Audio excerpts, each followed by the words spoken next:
Hi everybody, in this video I'm going to go through an introduction to Lab 3. So Lab 3 is about strings, iteration, and recursion, and in this lab we're going to solve a problem using a built-in Python function, using iteration, which we've been practicing a lot, and using recursion, which is the new topic for today. So, as you can see, the assignment is to edit this lab3 file and rewrite three functions. The length built-in function, the length iterative function, and the length recursive function. So I'm going to go ahead and download that.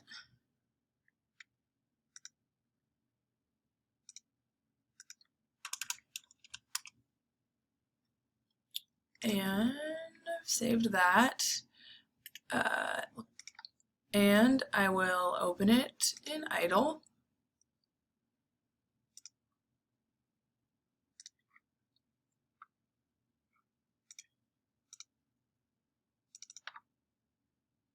Alright, so it looks like we have that length built-in function, length iterative function, and length recursive function that I was just talking about. And our main right here looks like it prompts the user to enter a sentence. It makes that sentence lowercase. It tells us that it's about to calculate the length of the sentence using the three different functions: the built-in function, the iterative function, and the recursive function. And then it actually allows the user to continue typing new sentences if they would like. So let's go ahead and run this. And we'll enter some sentence. Example sentence. And so we see that the program is supposed to calculate the length of the sentence. Right now we're just getting none back. I'll say I would not like to continue, and we'll see, okay, why are we getting none back? Well, it's because when we call these functions, so we call length built-in right down here, when we call these functions, we're not returning anything. So that's why we get none. And so it's our job to fill in these functions for this lab. And so to give an introduction to this lab, I actually wanted to give an example of solving a similar problem. Actually, maybe a slightly more difficult problem, but very similar. And what I'm going to do is, instead of trying to find the length of the string, let's actually just do this. Let's do a different problem where we try to find the number of z's in a string. Oops.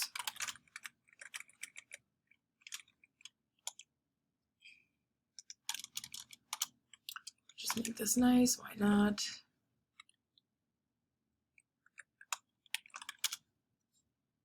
In a string.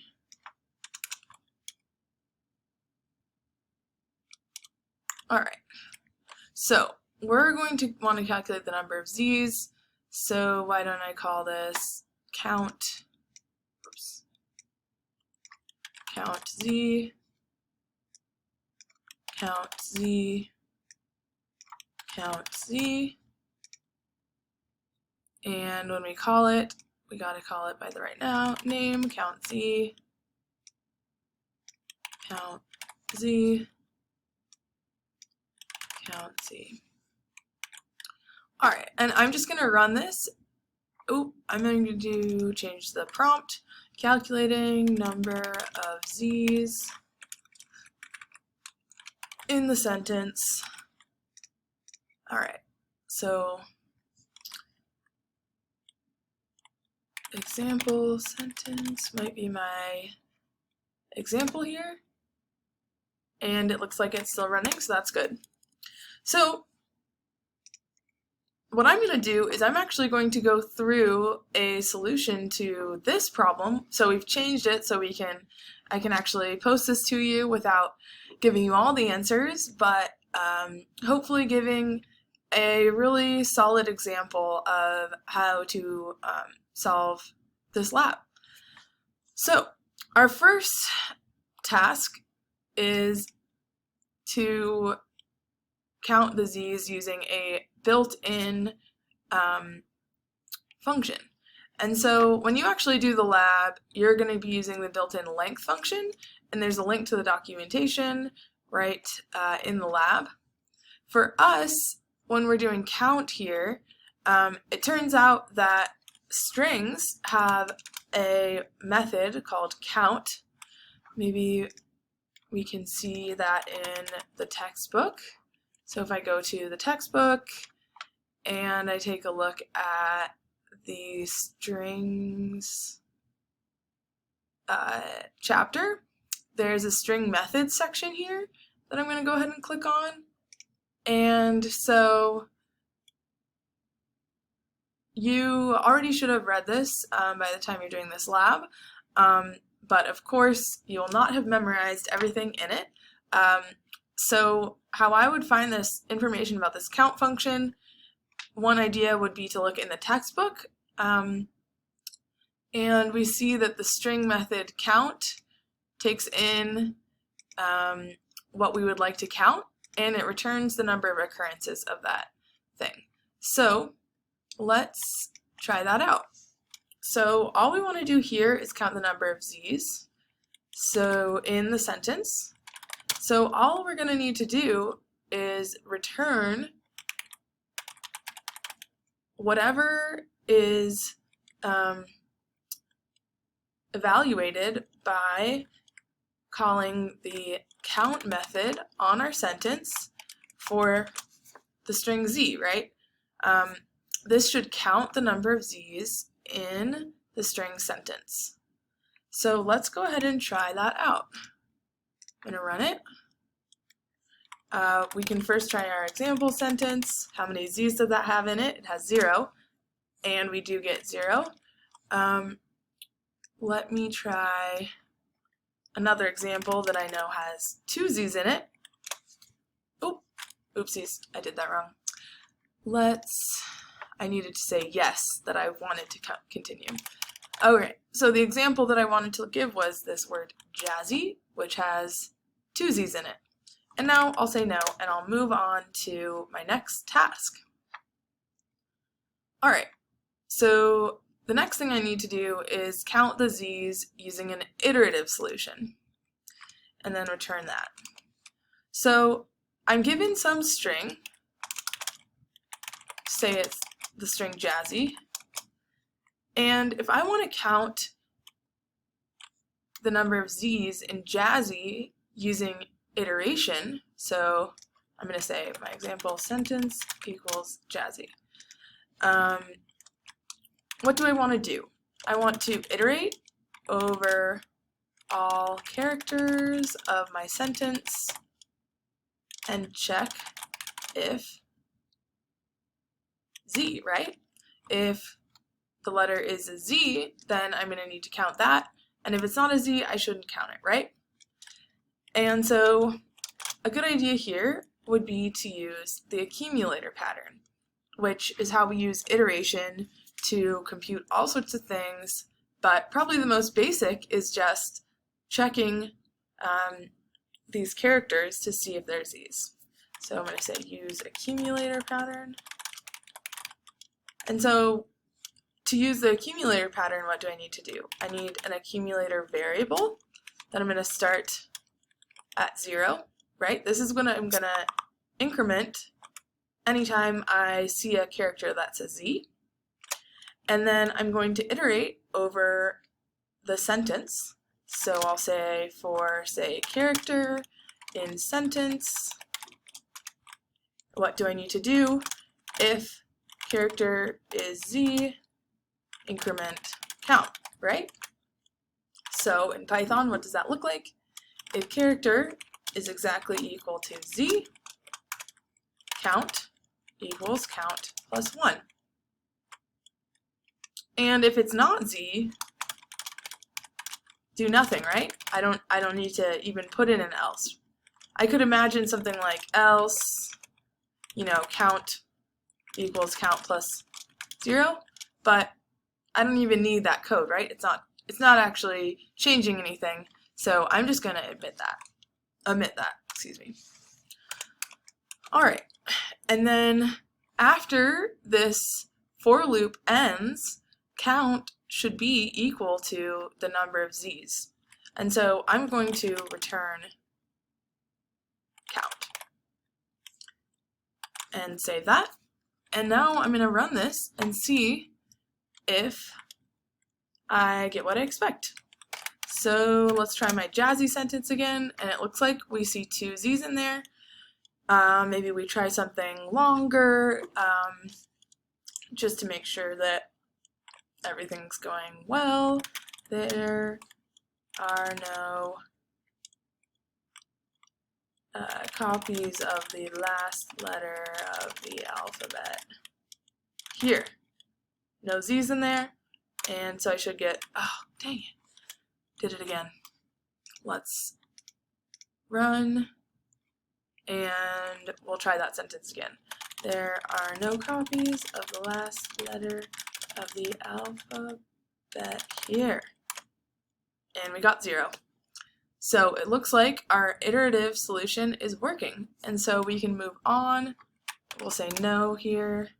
And we'll move on to the recursive part. So in order to develop our recursive solution, we should remember that the idea behind a recursive solution is that we're going to have some base case, and then we're going to have some general case where we move toward the base case and we call the function recursively. So in our general case, we're going to need to sort of make smaller and smaller problems, and then we're going to need to call count z recursive on those smaller problems that are moving toward the base case. And so to illustrate how we're going to want to do that, I'm going to actually just open up a file where I can put some notes, because I just think it's really, really important to think through what you want your program to do before you write it. And now that we're moving on to topics like recursion, it's really important to just spend the time maybe writing down some thoughts about that. So let's think about, for example, that string Jazzy. So we want to say how many z's are in the string Jazzy. Well, if we are trying to use recursion to solve this problem, we would like to write the problem in such a way that we break it into a smaller problem where we ask this same question again. How many z's are in the string blank? Because this question is sort of like, it's that function that we're writing. So how many z's are there in Jazzy? Well, it's the number of z's, maybe I'll write that, z's, okay, the number of z's in the string j plus the number of z's in the string azzy, right? And maybe if we write that just a little more compactly, it's the number of z's in j, right, plus the number of z's in ASCII. So what we've done is we've said the number of z's in the whole word Jazzy is however many z's there are in this first letter plus the number of z's in the rest of the string. So it's like we take the first letter off. It's easy to count that number of j's, right? It's just, is it a j or not? And then we kind of assume we already have some machine, some function that will figure out how many z's are in the rest of the string. And we kind of don't worry about that. We just say, we're going to figure that out later. For now, just chop off that first letter and then count in the rest. Okay, well, now we need to figure out how many z's are in the string ASCII, right? Well, how many are there? There's the number of z's in A plus the number of z's in ZZY. And so now we've figured out how many z's are in ASCII, and let's actually paste this in so we can see what we're building up here. Okay, now we need to figure out how many z's there are in ZZY. How many z's are in the string ZZY? Well, it's the number in Z plus the number in ZY. So the number in the first letter plus the number in the rest. And so now we figured that out. I'm going to paste it up into our overall formula here, right? Because now we know what the answer is. It's Z plus ZY. All right. Okay, now let's figure out how many z's are in the string ZY. Well, it's the number in Z plus the number in Y.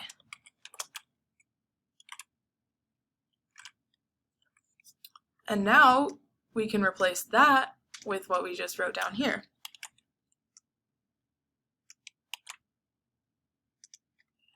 And now we need to ask how many z's are in the string Y.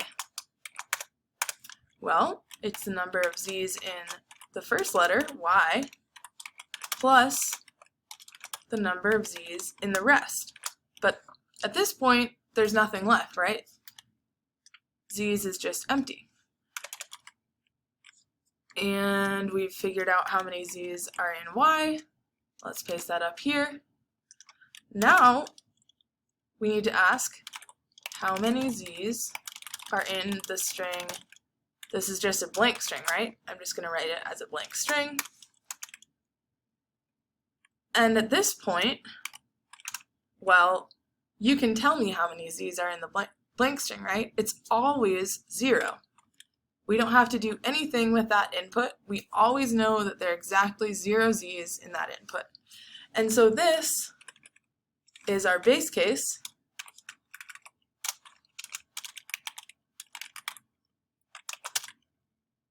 It's how many z's are in the blank string, and we always know it's 0. So now let's go ahead and paste this up here. And then the key here is that, well, okay, we don't have to do anything fancy to figure out the number of z's in Y. It's just 0 because Y is not a z. Z is a z. We know there's one there. Z is a z. We know there's one there.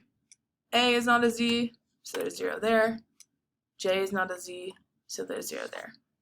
And now we've recursively counted the number of z's in the string Jazzy. So now let's move back over to our program and see how we write this in Python so that it'll work for any input sentence. All right, so it's usually best to write your base case first. And luckily, we already know what our base case is. So, if sentence is what? The empty string, then we know that the number of z's that we should return is 0. So that's our base case. Base case is just if empty string, there are 0 z's, right?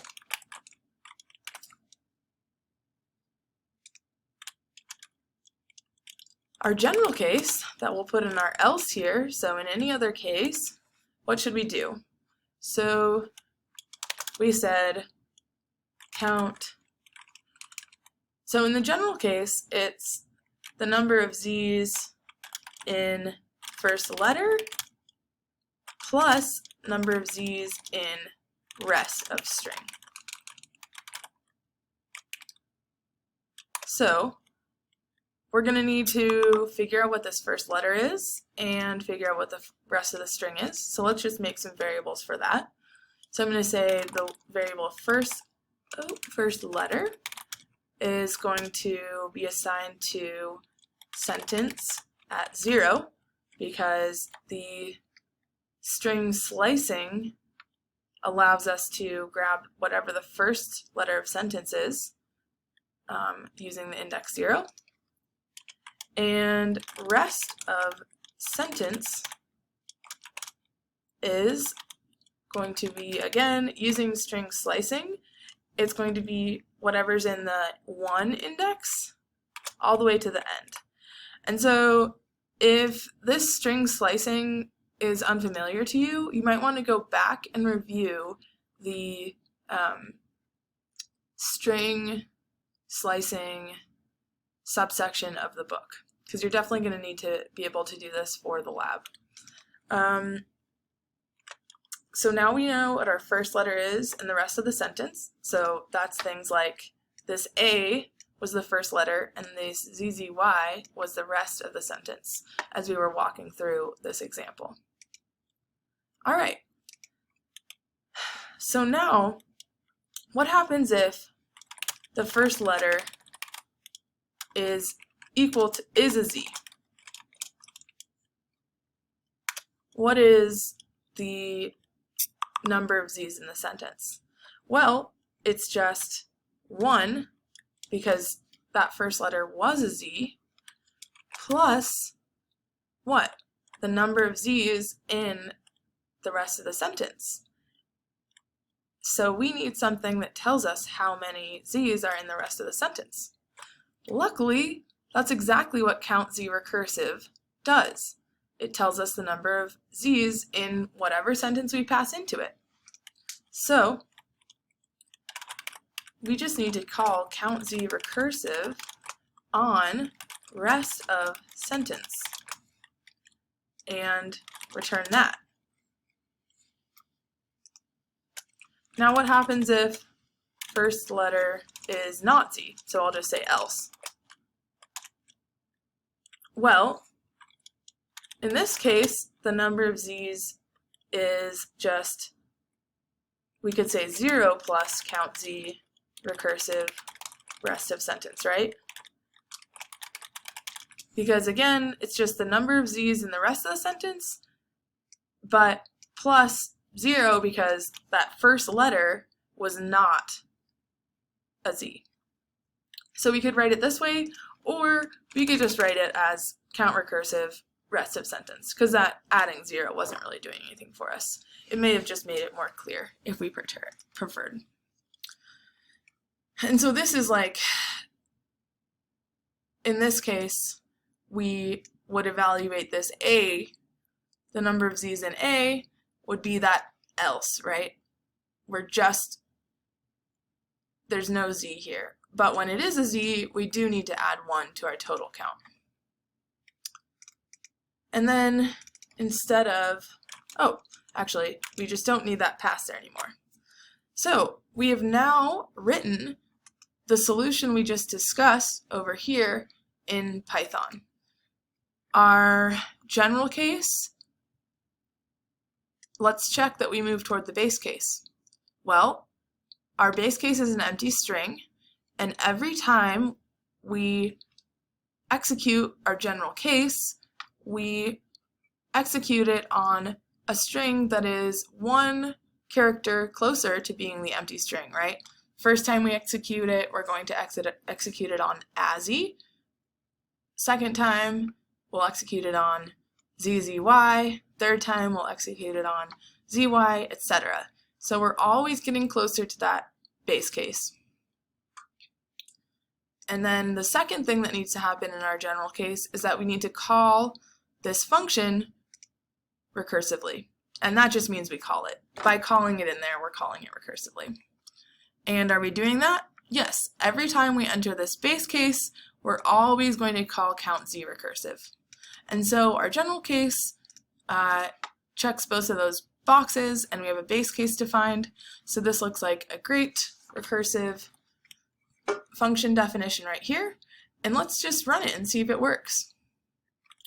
Let's try Jazzy. We've been working on that a lot. And for Jazzy, it looks like it works. And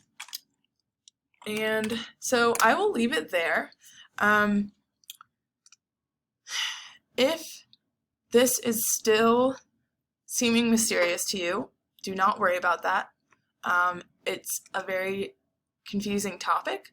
One thing that I would suggest is maybe if you followed along in this solution, try adding some print statements and seeing what happens to that sentence variable as this gets called. Or can you just print how many times this is called, right? Maybe I'll give an example of that. Print calling count recursive. So now every time this gets called, we should see this print statement and see if you can guess how many times this should happen. We know that it should happen every time we sort of execute this recursive computation. So let me save this and run it. We'll try Jazzy again. And we see got called a bunch of times. So if you're still confused, try adding some print statements in here to see what sentence looks like, or go to office hours or ask in the Slack.